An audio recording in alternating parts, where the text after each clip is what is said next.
juste pour présenter l'événement. Ici, nous souhaitons tous voir une société sans carbone qui est construite par et pour tous. Il faut que cela soit réalisé rapidement. C'est pour cela que nous nous réjouissons de cette deuxième session sur la réimagination de Londres, Paris et de New York. Et pour marquer notre lancement, c'est pour visualiser ce qui se passe au niveau local, pour nous donner un certain sens de l'espoir et de possibilités à l'avenir. Et nous espérons que cette campagne nous amènera à une vision légère et positive pour que les grandes villes s'éloignent de cette propriété en masse de voitures et pour redonner l'espace aux individus et à la nature. Mais pour qu'on se comprenne tous, une ville sans voiture est une ville qui est libre de pollution, des menaces et de l'embrouille des voitures. Mais il ne s'agit pas de ville sans voiture du tout, car il y a beaucoup de personnes, nous le comprenons, des gens avec handicap, des problèmes de mobilité qui ne peuvent pas se transporter sans voiture. Mais il s'agit d'une réduction radicale du nombre de voitures dans les villes, ce qui facilite la vie à ceux qui ont vraiment besoin de les utiliser. Nous voulons que la convivialité de nos espaces urbains puisse être maximalisée. Et nous voulons aussi partager les meilleures pratiques et les émuler lorsque c'est possible. Et ceci dit, nous avons des intervenants très intéressants pour cet événement. Chaque intervenant parlera pour 5 minutes seulement. Et alors, il y aura beaucoup de temps de conversation, de temps pour les questions-réponses. Nous allons regarder les pistes cyclables, les clubs de voitures, les mini-parcs et comment les communautés peuvent reconcevoir leur propre ville. Et la première personne qui va nous parler s'appelle Shabazz Stewart de New York City. Nous avons des intervenants de Londres, de Paris et de New York, il faut le dire. Shabazz est le fondateur et le PDG de Ooni, une entreprise qui a développé des pôles intelligents qui fournit un stationnement sûr pour les vélos et les scooters. Il est aussi directeur député du partenariat Downtown Brooklyn. À vous, Shabazz. Bonjour à tous, merci beaucoup Andrew pour cette présentation. Je vais essayer de faire un partage d'écran ici avec vous. Voilà, vous pouvez voir mon écran? Bien, bien, parfait. Donc, comme Andrew l'a dit, mon travail avec Ooni a commencé lors du partenariat du Downtown Brooklyn où j'étais responsable pour la gestion d'un portefeuille d'1,1 million d'unités en espace public. Mais j'avais un problème. Le problème, c'était que les vélos étaient volés sans cesse. À 3 km de chez moi, de Crown Heights. Entre ça et chez moi, et je ne pouvais pas garder mon vélo. Mon vélo était volé sans cesse chez moi. Et j'ai compris que si les vélos occupent ce rôle central dans la ville, nous devons penser au stationnement en masse.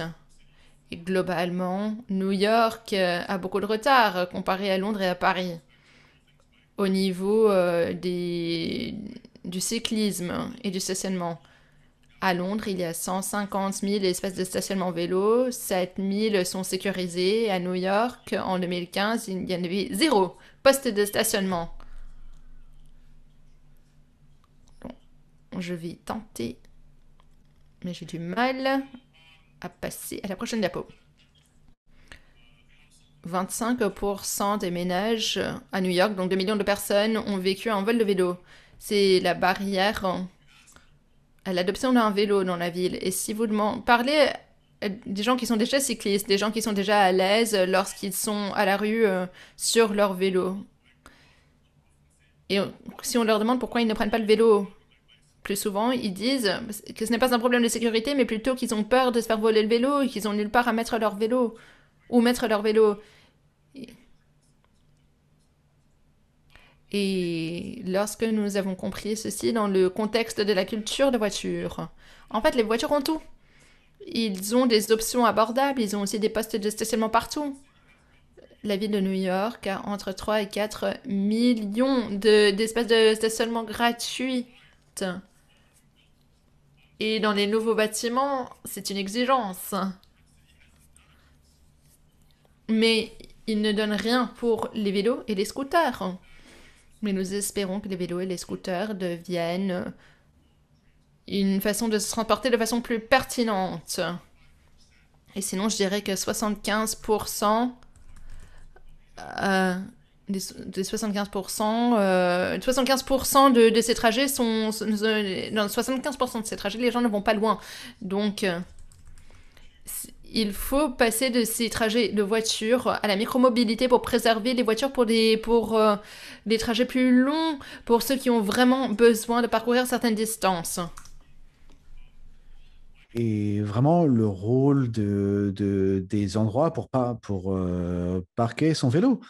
Et pourquoi ne pouvons pas avoir une option clé en main pour cela et vraiment pour financer des opérations de tout le monde, l'État doit faire, de dire vous devez aller à cet endroit. Pourquoi ne pas avoir un endroit simplement libre à utiliser euh, et gratuit et qui peut vraiment, euh, qui n'aurait pas forcément un prix pour l'utilisateur? Et donc vraiment créer des endroits bien définis, bien organisés, déjà financés. Et donc je vais passer sur cette diapositive. Et maintenant, le premier facteur dont nous parlons, c'est le pod, le stand.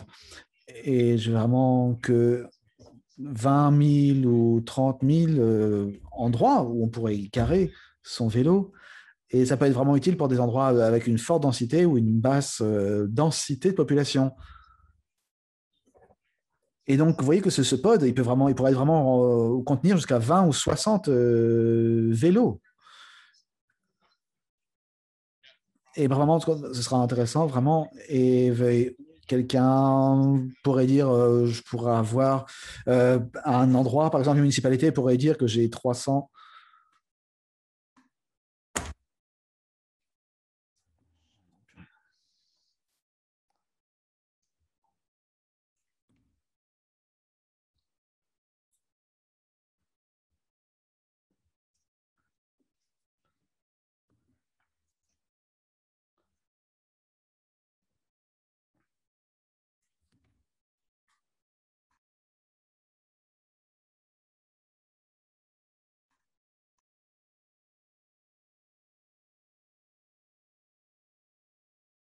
Et donc, parlons du Uni Mini. C'est une chose que nous pouvons utiliser près des passages piétons. En fait, c'est conçu pour les régions par stationnement et ce sera pour les rues. Donc, nous aurons trois espaces. Comme nous le voyons, nous aimerions convaincre la ville de faire une transition pour certaines d'entre eux pour la micromobilité, pour avoir plus d'un million d'espaces sûrs pour le public largement. Et donc, pouvons-nous permettre une conception qui n'est pas simplement utilitaire? Ce n'est pas si iconique que les bus rouges à Londres ou les taxis jaunes de New York ou la station métro Paris, mais il faut que cela complémente l'espace. Ensuite, est-ce que ça peut ne pas être simplement un hub de parking, mais aussi de service? Bon, je pense que cela fait plus de 5 minutes et j'ai beaucoup d'autres informations à vous donner, mais je vais m'arrêter là et j'attendrai vos questions. Merci. Shabazz, merci beaucoup. Et c'est vrai que ce changement nous amène à des désirs différents et moi je veux un Mini. Je le veux, j'en veux, je veux ça devant chez moi et je le veux maintenant. C'est vraiment magnifique. Merci beaucoup et merci d'être resté dans les temps. Nous allons maintenant passer à Catherine Pion, qui est secrétaire générale du Club des villes et des territoires cyclables. C'est une association avec plus de 200 autorités locales de toute envergure qui travaille depuis plus de 30 ans pour promouvoir le cyclisme. Donc, ceci dit, je passerai la parole à Catherine. Merci beaucoup.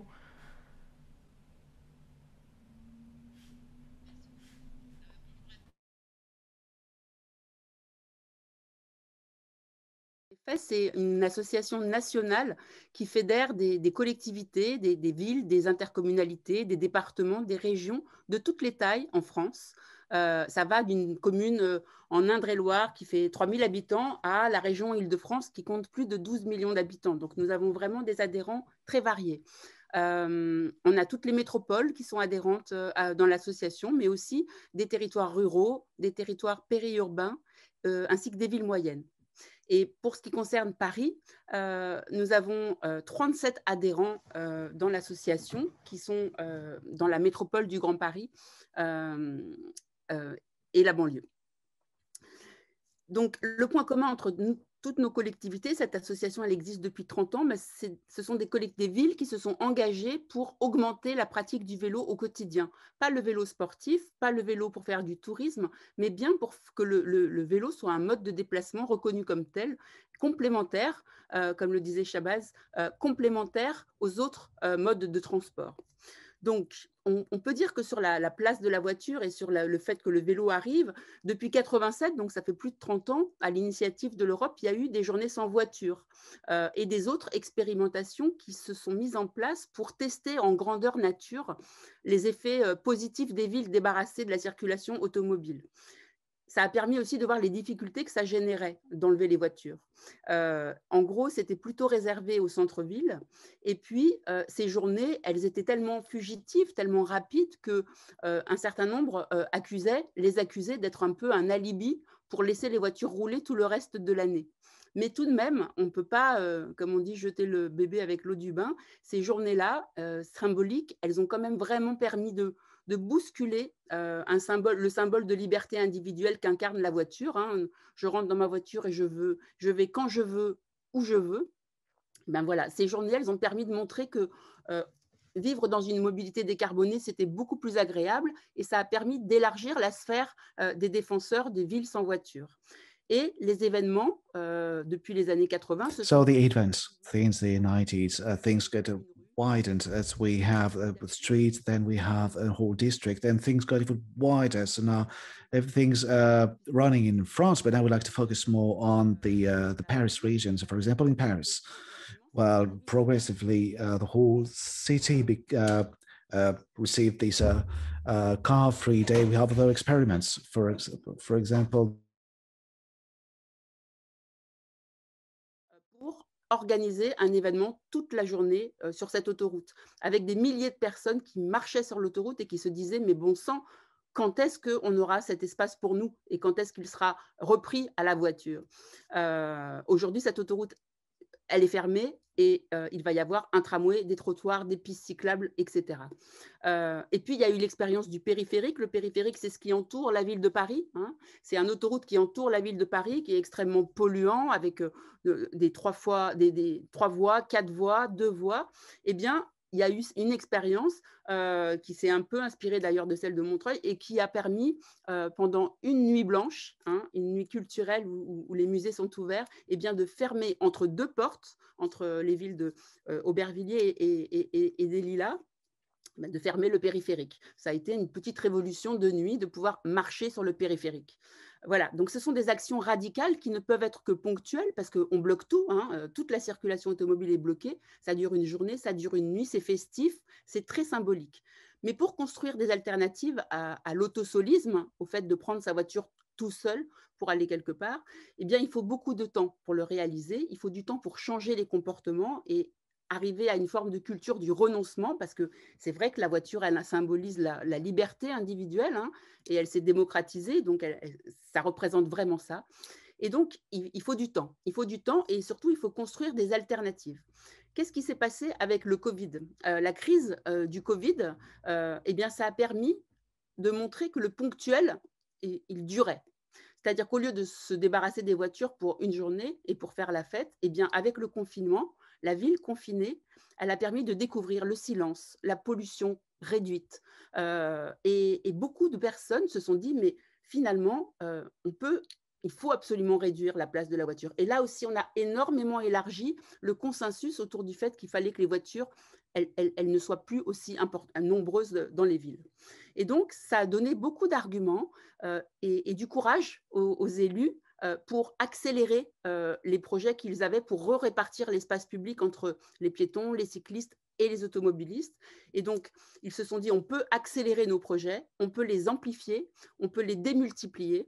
Et ça a pu être mesuré puisque pendant cette période, en moins d'un an, il y a eu 1000 km de coronapistes, c'est-à-dire des pistes cyclables pour répondre à l'offre d'une alternative au transport en commun et à la voiture individuelle à cause du Covid, 1000 km annoncés et en moins d'un an, il y en a 700 km qui ont été réalisés, ce qui est énorme. C'est vraiment un projet on n'aurait pas pu penser que ça pourrait aller assez vite. Et encore plus énorme, la pratique cycliste, la pratique cyclable en France entière, sur l'année 2020 par rapport à 2019, a bondi de 27%.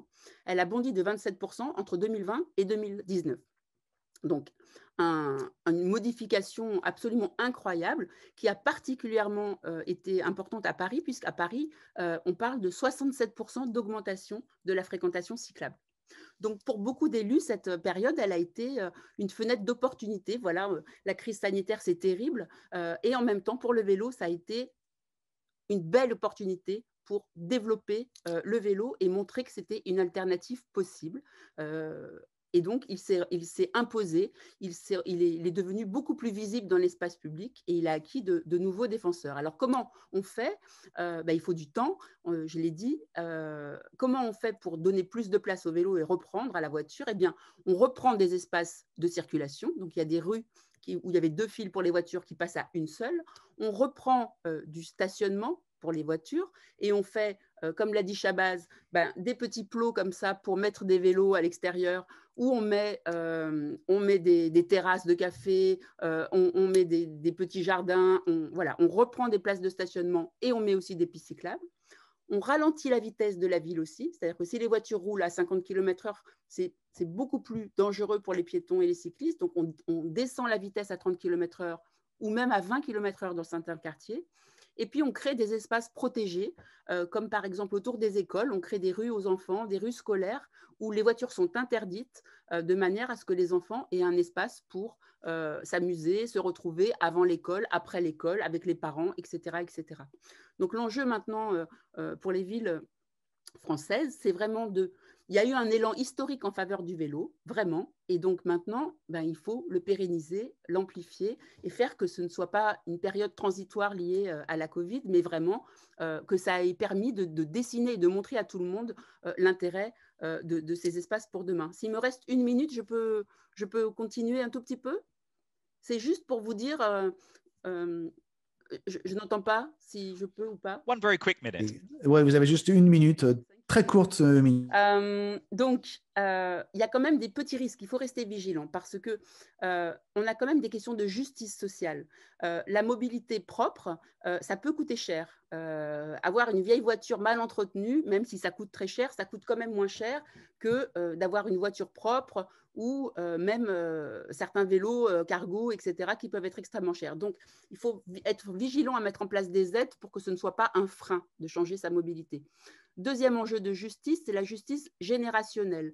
Les vieux, les personnes âgées, ils ont des vieilles voitures. Ils l'utilisent très peu pour aller jouer aux cartes avec une copine ou pour aller jardiner, etc.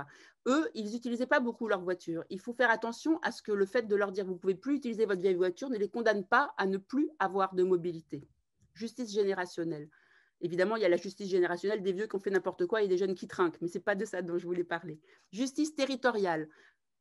En gros, à Paris, c'est super. Il y a plein d'offres de transport possibles, de transport en commun, de location de voitures dans tous les sens. En banlieue, c'est plus difficile. Ils ont moins d'offres de transport en commun, ils ont moins de pistes cyclables sécurisées et très souvent, pour aller de banlieue en banlieue, ils sont obligés de passer par le centre de Paris. Donc là aussi, il faut absolument augmenter les propositions. Donc tout ça, ça va prendre du temps, il faudra des sous, mais on devrait y arriver. Et grâce à la crise sanitaire, on a montré que tout le monde avait plutôt envie d'aller vers cette ville-là plutôt que de rester dans des villes pleines de voitures. Voilà, j'ai fini. Merci. Thank you so much, Kathleen. Merci beaucoup, Catherine. C'était vraiment fascinant. Et après, avec cette vue d'ensemble, je pense que c'est très important et quelque chose que nous allons vraiment regarder car le plus souvent, nous voyons qu'il y a des résistances à ces mesures d'amélioration, de motivation, d'apprendre le vélo, repose sur la peur des gens, mais que cela s'évapore assez vite une fois qu'on comprend que c'est que ça marche et c'est un débat que nous avons tout le temps et nous allons rester à Paris. Je suis très heureux de présenter à Vincent Deséguet qui est activiste à Action Climat Paris et qui va vous parler du projet La rue est à nous. C'est une coalition de différentes organisations dont le projet est de réduire la circulation automobile à Paris et d'avoir une meilleure proportion de l'espace public réservé aux piétons. Bonjour. Exactement, merci pour la petite présentation. Donc en effet, moi je suis activiste dans une association qui s'appelle Action Climat Paris, qui milite pour la justice sociale et écologique à Paris. Et on essaye de plus en plus en Île-de-France. Ça va rejoindre pas mal ce qui a déjà été dit, mais c'est vrai que le problème de la pollution de l'air, du trafic routier, etc., certes concerne la capitale, mais concerne aussi d'autant plus la banlieue, qui sont généralement les premiers impactés aussi. On travaille, enfin cette campagne a été lancée il y a un petit peu plus d'un an et demi maintenant, suite au constat que l'espace public était très mal partagé, c'est-à-dire qu'à Paris, en tout cas quand on a fait le constat, 50% de cet espace public était réservé aux voitures, mais les voitures ne représentaient qu'une très faible proportion des déplacements. Donc on a voulu s'investir sur ce sujet en se disant il faut mieux répartir cet espace public et redonner de la place surtout aux mobilités qui ne polluent pas, qui ne sont pas à l'origine de tous les problèmes de pollution de l'air. Pour travailler sur ces questions, on a pas mal réfléchi à la manière de le faire. Nous, une de nos forces, c'est la mobilisation citoyenne. On fait notamment pas mal d'actions de désobéissance civile, c'est-à-dire qu'on s'autorise de dépasser le cadre de la loi pour dénoncer des situations qu'on considère comme anormales et jeter un coup de projecteur médiatique, on va dire, sur ces sujets afin de mobiliser l'opinion publique. Et très rapidement, on s'est rendu compte que juste dénoncer la place de la voiture en ville, il y a plein de gens qui nous disent, bah, en fait, oui, mais c'est la capitale économique, donc on ne peut pas se passer de la voiture parce qu'il y a des besoins économiques, parce qu'il y a des besoins sociaux. La ville est dépendante de la voiture. Du coup, on a essayé de prendre le problème un petit peu sous un autre angle et on s'est dit qui sont les premiers impactés. Donc, il y a plein de personnes qui sont impactées par la pollution de l'air, mais il y a notamment les enfants. Et on s'est très vite rendu compte que quasiment toutes les écoles à Paris sont extrêmement polluées. Certaines dépassent très largement les seuils de l'Organisation mondiale de la santé, par exemple. Et on s'est dit qu'en alertant sur cette situation-là, on arriverait beaucoup mieux à mobiliser l'opinion publique. Alors, je vais vous faire un petit partage d'écran, comme ça sera plus parlant. Hop. Et donc, on a commencé à faire des actions devant les écoles pour montrer en fait à la fois qu'il y avait un problème de pollution de l'air dans les écoles, et aussi que cet espace qui actuellement est réservé aux voitures peut être imaginé autrement. Donc ça rejoint un petit peu ce que d'autres organisations ont présenté, mais voilà, là, l'espace de 1 ou 2 heures, on avait bloqué la rue devant l'école la plus polluée de Paris, et les enfants ont pu se réapproprier cet espace-là, à faire des jeux, etc. Derrière, nous, ce qu'on a en tête, c'est d'arriver à changer un peu l'imaginaire. Et il y a notamment cette illustration qui avait été faite par un dessinateur qui nous plaît beaucoup, qui justement renverse la place de la voiture en ville, l'imaginaire qu'on se fait et de ce partage de l'espace public. Donc voilà pour les petites présentations visuelles, et puis je peux rester. Hop. Pour nous, c'est très important de travailler sur cet imaginaire parce que c'est justement en cassant l'idée que la voiture est l'outil idéal, l'outil de la liberté, l'outil parfait, qu'on va arriver progressivement à faire changer les mentalités. Surtout qu'on a pu voir avec les différentes crises, que ça soit là actuellement le Covid, et puis auparavant il y a eu aussi de grosses grèves en France. Certes, les changements ont lieu, mais ils sont très lents. Du coup, nous on veut anticiper ça et faire en sorte que les gens s'habituent le plus vite possible à ce genre de changement. Et puis pour en revenir un petit peu sur les écoles, on a eu la chance d'avoir une nouvelle municipalité, une nouvelle maire qui s'est présentée avec pas mal d'engagements écologiques. Et elle s'est notamment engagée à piétonniser les abords de 300 écoles, ce que nous, on trouve super, sauf qu'on se rend compte que, certes, elle s'est engagée à ça, mais que pour le moment, ça va très lentement.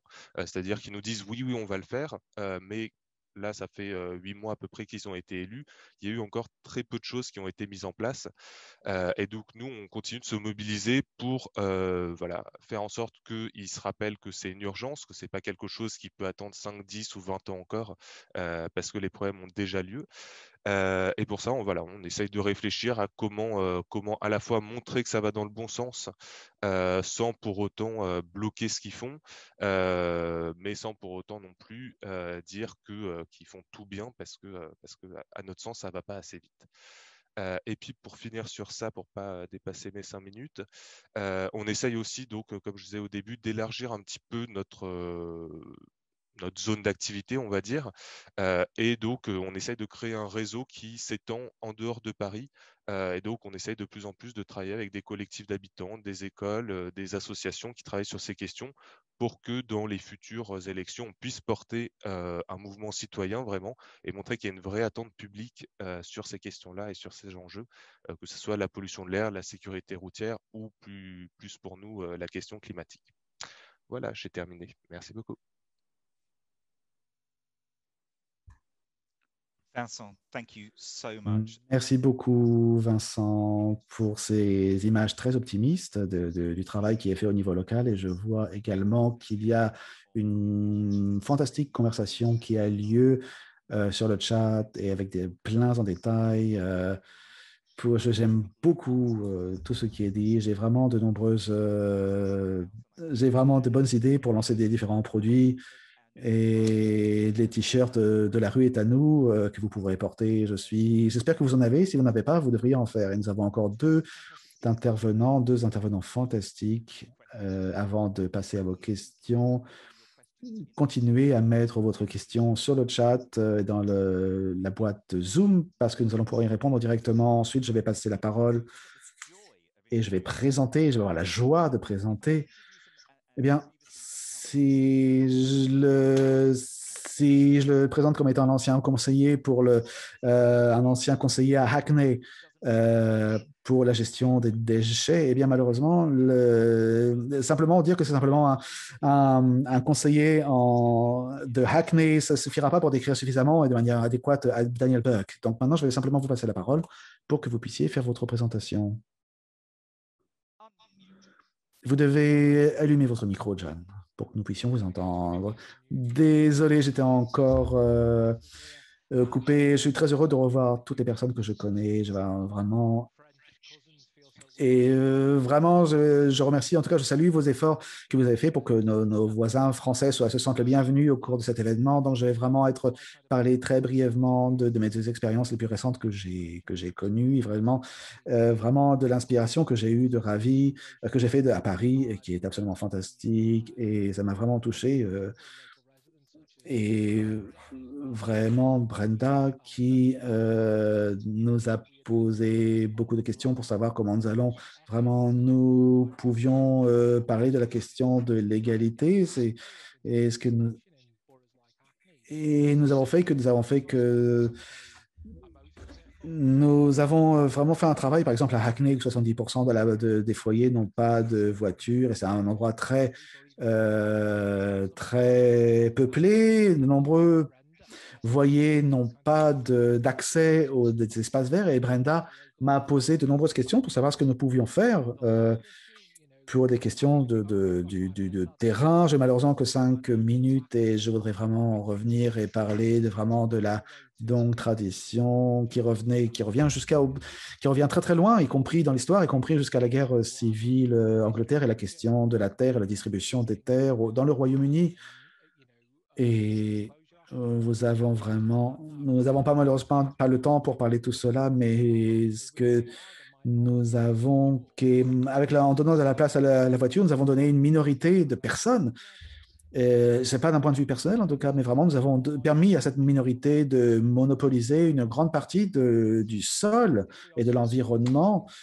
Et si nous sommes vraiment très sérieux dans notre volonté de s'attaquer aux différentes crises à laquelle nous faisons face, et en particulier la crise environnementale, nous ne pouvons pas simplement nous ne pouvons pas simplement faire autre que de se parler de cette question de transport en surface et bien sûr vraiment de comment nous allons pouvoir réimaginer, comment vous allons pouvoir un programme. Et en tant que élu dans le conseil de Hackney, vraiment, il s'agit vraiment de parler par exemple des parcs et des espaces verts et vraiment d'avoir une bonne vision de la demande, de ce qui nous est demandé, vraiment ça va bien au-delà de mettre simplement des voitures sur les routes. Et nous avons développé un programme qui s'appelle 21 Century Street, une route pour le 21e siècle. Et j'ai vraiment donné une image à Ima. Je ne sais pas si elle va pouvoir me montrer cette image, mais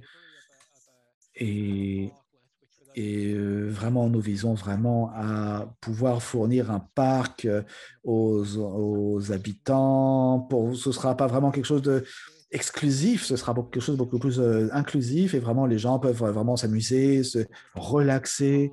Et c'est vraiment très important. Et j'ai vraiment de parler davantage et savoir comment nous allons pouvoir rémaniger ce à quoi peut ressembler et doit ressembler une rue. Et pour vraiment faire face au changement climatique, vraiment la décarbonisation, qui est un grand défi pour notre municipalité. Et la rue du 21e siècle peut-être que Brenda va mesurer environ 250 mètres en moyenne. Elle va avoir des parcs et vraiment être donné accès à des écoles primaires. Et c'est vraiment fantastique cela. Et dans vraiment les différentes installations, il y a de nombreux foyers pardon, qui pour l'instant n'ont pas accès au parc et mon ambition. Et bien sûr, si nous pouvons aller dans cette direction, nous allons pouvoir libérer 30 parkings, zones de stationnement, et nous allons vraiment avoir et c'est dans des espaces où les espaces verts sont les mieux rentabilisés, sont les plus utilisés. Mais vraiment, ça peut vraiment créer un environnement. Bien sûr, nous allons toujours avoir une route, nous allons toujours avoir une possibilité de garer des véhicules motorisés, mais vraiment, mais c'est vraiment repose sur le fait que nous devrons proposer le meilleur pour tout le monde et c'est vraiment, ça doit passer par enlever des parcs de stationnement. Si nous voulons un parc, un espace vert au lieu des lieux de stationnement, et bien, c'est vraiment très, très utile et vraiment nous aider à faire baisser les températures et nous allons vraiment... Et donc, et à l'Université de Madison-Wisconsin a fait de nombreuses études et des études qui sont menées sur les températures et vraiment sur l'utilité d'avoir des zones de charge pour recharger les véhicules électriques, pour avoir des canopées, pour réduire la température. Et nous avons vraiment ces zones de zéro émission qui vont nous permettre justement de motiver les gens à ne plus avoir des voitures, à ne plus avoir à en acheter tout simplement des voitures. Et nous allons vraiment... Et une des cibles les plus importantes, c'est vraiment en tout cas et vraiment de diminuer la vitesse de circulation. Et nous visons à en retirer 4 millions de kilomètres. Et nous ayons trouvé trouver vraiment des solutions pour aller de l'avant. C'est que vraiment... Et vraiment de faire en sorte que les politiques d'approvisionnement et les politiques de proposer quelque chose de neuf, nous leur proposons quelque chose et eux nous leur donnons quelque chose et nous allons proposer quelque chose de très très bien pour eux et nous allons vraiment réduire l'impact que ces gens ont sur l'environnement et nous allons vraiment supprimer de l'espace qui est disponible pour les voitures et qui était dominé par les voitures à l'origine et nous avons inversé la tendance de l'acquisition des voitures et nous avons le dernier point qui est vraiment très important, c'est que c'est une solution structurelle et que nous créons cela, ça va être tellement difficile de retirer cela parce que ça devient tellement populaire auprès des citoyens que ce sera vraiment une solution structurelle intégrée à la vie des gens. Et le dernier point, et le dernier point qui est important que je souhaite souligner, c'est que nous avons découvert à Londres et à Hackney en particulier au cours de l'année dernière, c'est qu'il y a nous avons des gens dans un monde avec une mobilité moindre, avec moins d'avions qui décollent et les gens restent davantage dans des endroits beaucoup plus stables. Nous allons vraiment avoir les meilleures installations possibles, les meilleures choses autour de leur environnement pour que vraiment, parce qu'ils ne voyagent plus comme l'année dernière et vraiment, ils doivent vraiment aller dans les parcs et les parcs, ils sont remplis de monde maintenant. Il s'agit vraiment de distribuer nos espaces verts dans des meilleurs endroits. Vraiment, le dernier point, étant donné que Andrew en a déjà parlé de cela, une grande partie de mon travail a été inspiré par l'esprit de Paris en 1968 et sous les pavés, la plage, et tous ces genres de principes que sous les pavés, il y a une plage.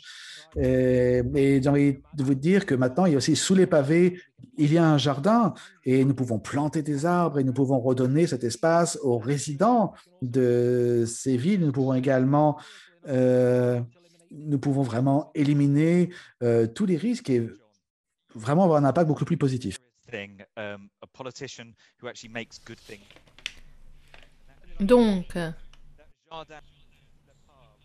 Donc ce jardin sera vraiment super, je pense, j'imagine, sans sécheresse ni rien. Oui, au Pays de Galles.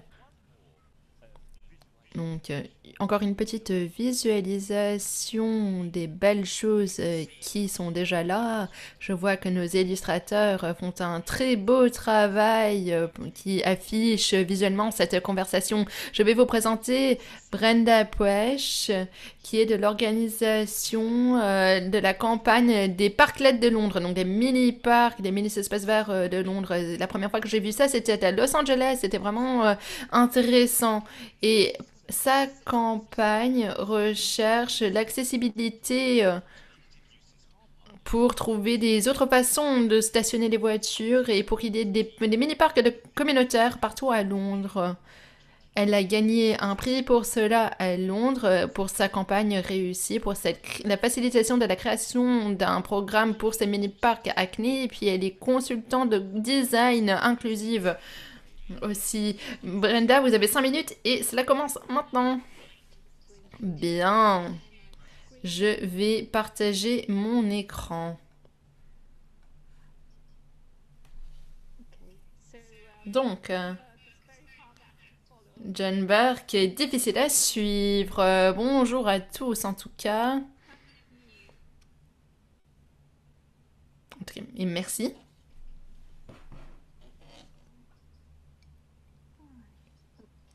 Bien, où commencer?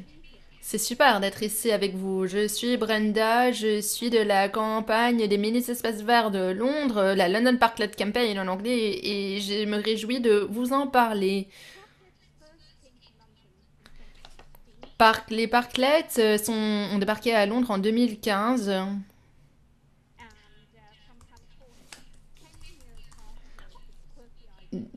Et cette idée a commencé il y a 10 ans avant cela en Californie.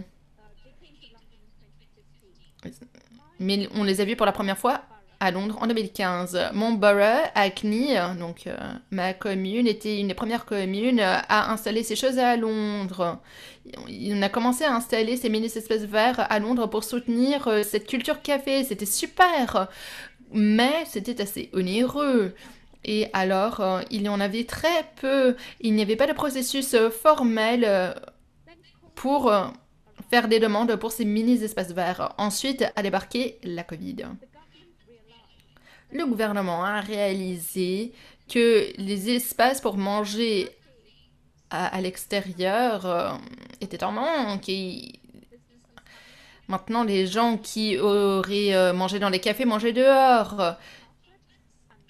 Et on a pu faire cela dans un acte en juillet 2020, mais cette permission était seulement pour des mini-espaces verts à titre commercial. Mais qu'en était-il pour des individus dans les rues qui avaient besoin d'espaces sociaux pour se voir en distanciation sociale ou pour jouer dehors lors de la pandémie? Cela reste illégal de mettre des chaises et des tables dehors pour rencontrer des amis.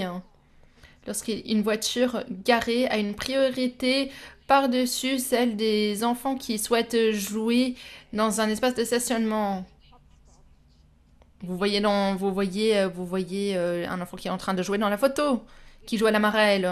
Pardon, vous la voyez maintenant.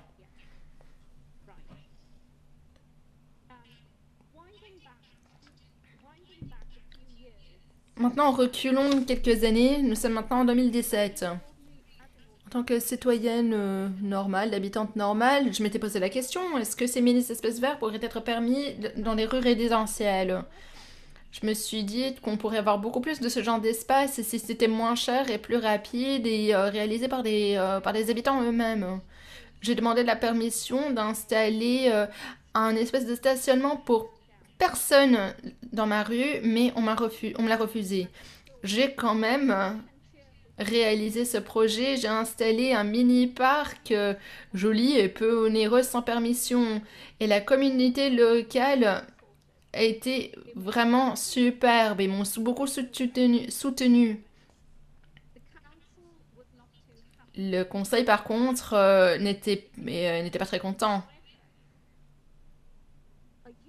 Cependant, un an plus tard, en fin de compte, le conseil a décidé de faire un essai avec ce programme de mini-parc communautaire en 2018 avec un processus d'application en ligne. C'était exactement ce que je souhaitais. C'était vraiment super. Très rapidement, les résidents ont commencé à construire ces mini-parcs à Hackney, comme vous pouvez le voir. Et après, il y avait 8 mini-parcs qui ont été installés. Tous des espaces uniques et qui reflètent le type de rue dans laquelle se trouvent ces personnes. Il y a tout un processus de collaboration et ça a uni la communauté dans une façon qu'on n'en avait pas vue auparavant. Le mini-parc de Marcon Place a vu une fête de rue impromptue. Celle à Nightingale Road a été utilisée par les résidents locaux au niveau local pour flâner, écouter de la musique.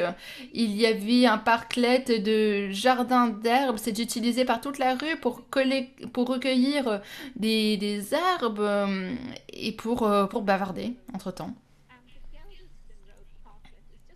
Le mini-parc au Galveston Road est une belle collection de jardiniers et celui à Beck Road, c'est le premier parc avec distanciation sociale pour la COVID, pour que Catherine puisse être dehors et bavarder avec ses voisins, chose qu'elle n'aurait pas pu faire sinon dans ces petites ruelles. Voici le parklet de Colveston Crescent, John en a parlé. C'est magnifique. Cela accueille des sessions de méditation et d'autres activités encore. Et vous pouvez voir qu'il y a une bannière qui dit comment est-ce que cette ruelle pourrait être améliorée pour tous. Cela pose la question à ceux qui sont là, que souhaitez-vous? Ces mini-parcs ont fait une chose de plus aussi. Les gens ont commencé à dire qu'ils souhaitaient quelque chose de mieux dans la rue. Ils souhaitaient une meilleure circulation. Ces mini-parcs sont devenus catalystes de quelque chose d'encore plus grand. Et c'était des choses qu'on a réalisées. John, dans ses sessions, a parlé d'un programme de transformation du 21e siècle. Et Colveston Crescent, c'est la première réalisation de ce genre. Cependant, comme John Orcutt a dit lors de ses sessions plus tôt, le progrès n'est pas inévitable.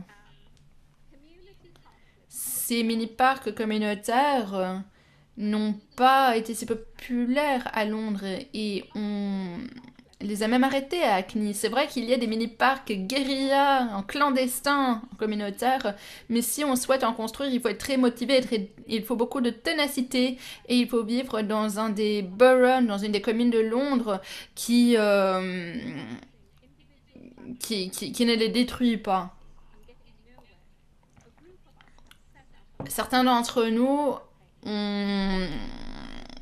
on était fatigués de ces luttes avec le conseil, on n'arrivait à rien, donc on a mis en place un processus pour faire une demande pour un petit parc communautaire lors des rues pour pouvoir utiliser l'espace temporairement pour des usages communautaires et sociaux.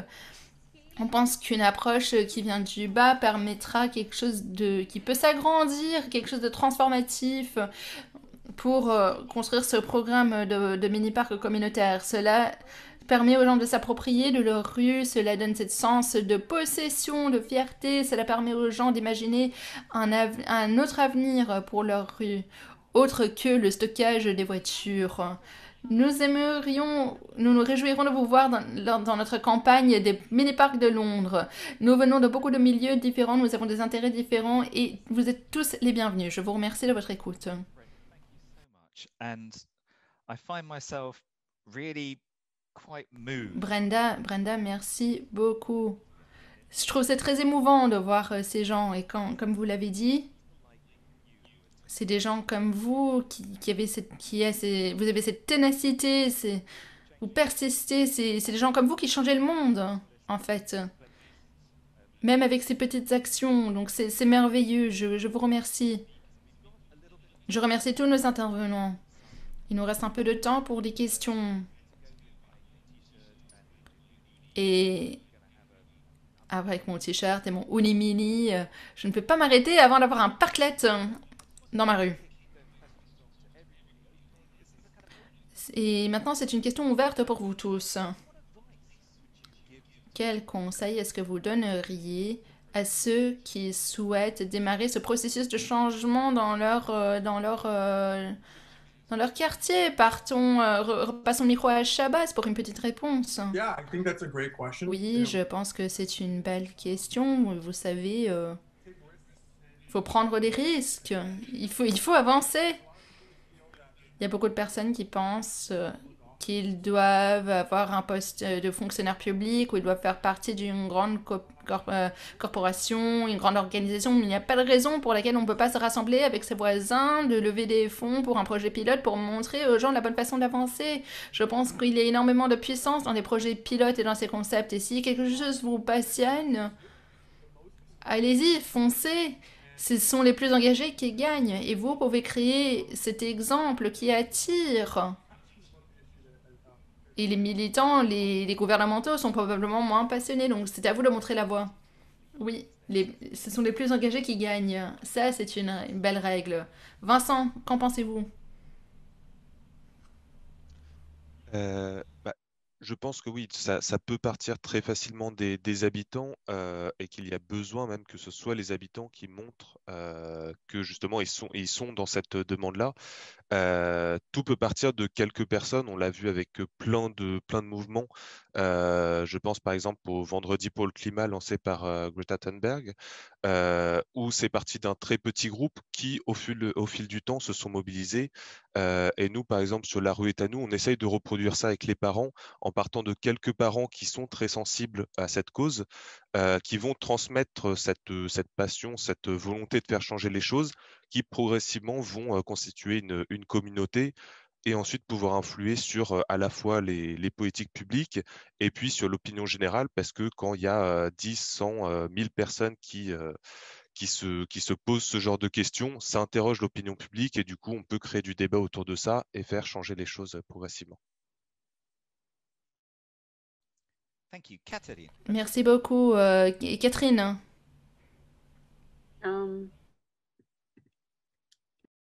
Oui, alors, les habitants, ils peuvent changer plein de choses. Les élus aussi. Je représente ici les collectivités, les villes. Et parmi les élus, il y en a plein qui ont envie d'essayer, qui ont envie d'innover, qui ont envie de tenter, qui sont convaincus aussi. et ils doivent convaincre leurs collègues, ils doivent convaincre leur maire, ils doivent convaincre leur président d'intercommunalité. Donc, eux aussi, il faut leur donner du courage et il faut les encourager pour parvenir. Et donc, il y a un truc qui s'est inventé avec la crise sanitaire et qui s'est Nous, on appelle ça l'urbanisme tactique. C'est très difficile pour un élu de dire je veux un budget de 2 millions, 3 millions pour faire un réseau de pistes cyclables, là, quelques pistes cyclables, etc. Parce que les sous, on ne les a pas et on n'est pas sûr de ne pas faire une bêtise. Est-ce que c'est la bonne route, etc. L'urbanisme tactique, c'est quoi? C'est avec de la peinture, on dessine une piste, on voit si ça marche. Et si ça marche dans le temps, on se donne les moyens de la financer. Et ça donne beaucoup de courage politique parce qu'on n'attend pas d'avoir la solution parfaite, on n'attend pas d'avoir le budget, on essaye.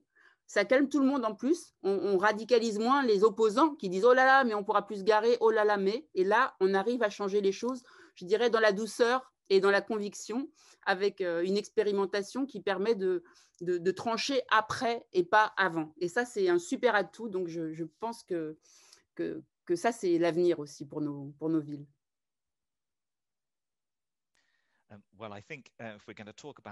Ah bien, si on va parler de l'urbanisme tactique, moi je pense qu'on devrait parler d'un des grands urbanistes tactiques en soi, John Burke, qui est aussi un des politiques les plus courageux. À vous, John. Je dois vous demander d'allumer votre micro. On vous écoute, on ne vous entend pas. Peut-être au niveau politique, oui, mais décisionnaire, moins. Je vais être bref et je vais vous donner ma perspective en tant que politique. Que devrait faire un homme politique? Catherine a raison.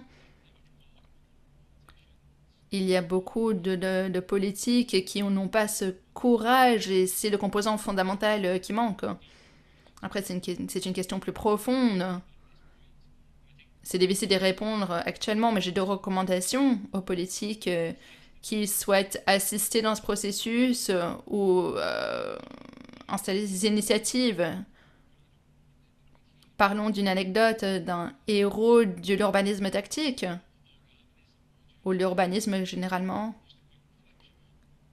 Et parlons de comment trouver les fonds.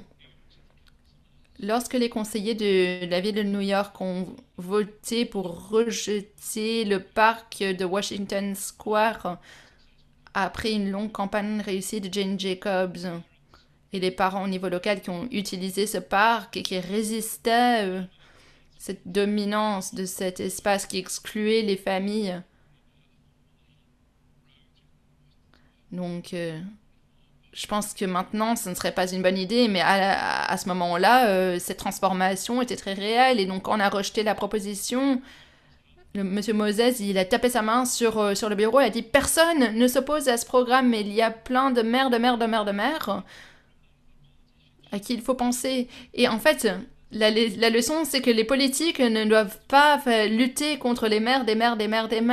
Il faut voir les coalitions, pas simplement de maires aussi, mais aussi de tout genre de résidents qui vont fournir, qui vont nous aider à lutter contre la destruction de ces croyances, de ce courage lorsque les choses deviennent difficiles. Je pense que ce qui était très avantageux pour moi, c'était le soutien des organisations comme Hackney Living Street ou Brenda Travail, beaucoup. Eux étaient là, c'est eux qui faisaient le plaidoyer pour les quartiers avec moins de circulation, même quand mes collègues à moi pensaient que c'était difficile d'avoir le courage de le faire. Donc c'est très important d'avoir ce genre de coalition avec des résidents au niveau local. Et puis au niveau de la finance, je peux vous donner un très bon exemple. Moi, j'ai hérité un engagement. Je n'avais pas de cible scientifique, mais j'avais cette responsabilité. Je voulais une infrastructure verte qui s'alignait avec nos engagements et aussi les demandes. Et j'ai développé un programme pour qu'il y ait 5000 arbres dans les rues. C'est juste en dessous de ce qu'il y avait à Paris entre 2001 et 2006. Donc dans une période de 2 ans. Donc, beaucoup d'arbres. Et tout ce programme nous amène à un total de 5 millions de livres. Il n'y a nulle part d'autre dans le pays où il y a des fonctionnaires qui vont dépenser 5 millions sur les arbres. Même si c'est important, surtout dans les zones avec dans une population dense. Mais ce que j'ai fait, c'est que j'ai regardé les sources de revenus potentiels. Et l'approche classique, c'était le revenu pour le stationnement. Les arbres, c'est une bonne dépense pour les comptes de revenus de stationnement. Donc, ce que nous avons créé, même si nous souhaitons bien sûr éliminer une proportion des voitures dans les rues de Hackney de toute façon, mais ce que nous avons en fait créé, c'est d'utiliser ce compte pour l'utilisation des biens publics non exclusionnaires. Et nous avons créé un système où le pollueur paye, où les zones de contrôle de stationnement, les amendes et les autres mesures qui comprennent ce compte de revenus de stationnement sont utilisées à un point pour se réinvestir dans l'infrastructure verte. Et je pense que les politiciens doivent faire preuve de créativité dans leurs solutions. Ils ne doivent pas accepter une réponse négative. Quand on est conservateur, ceci s'intègre dans la culture des fonctionnaires et c'est nécessaire car eux seront là longtemps après que les élus passent à autre chose. Mais il est très important, je pense, de ne pas accepter ce que disent les fonctionnaires lorsqu'ils disent que ce n'est pas possible. Il faut tester cette réponse, même si cela demande la destruction de quelque chose. Et maintenant, je vais passer à la question suivante. Et Brenda, vous avez la parole. Il y avait des questions et cette conversation va continuer parce que nous allons encore une autre session. Nous allons pouvoir retourner et rediscuter sur ces points. Nous avons des questions à quel point est important l'infrastructure pour cela, par exemple, les stationnements pour les vélos et vraiment pour faire ce changement. Et lorsque vous essayez de changer l'infrastructure au niveau local, par exemple pour un parc, est-ce que cela vous amène à faire face à d'autres problèmes, par exemple d'autres utilisateurs comme par exemple Uber ou d'autres? Vous avez Brenda, vous avez la parole. Mais avant tout, vous allez commencer avec de manière progressive avec le conseil comme l'a dit John Burke, Hackney. Et nous voulons avoir une campagne pour Londres dans son ensemble, mais vraiment, ils vont vraiment lancer, en tout cas, avoir un processus local pour avoir un processus qui est lancé, en fait.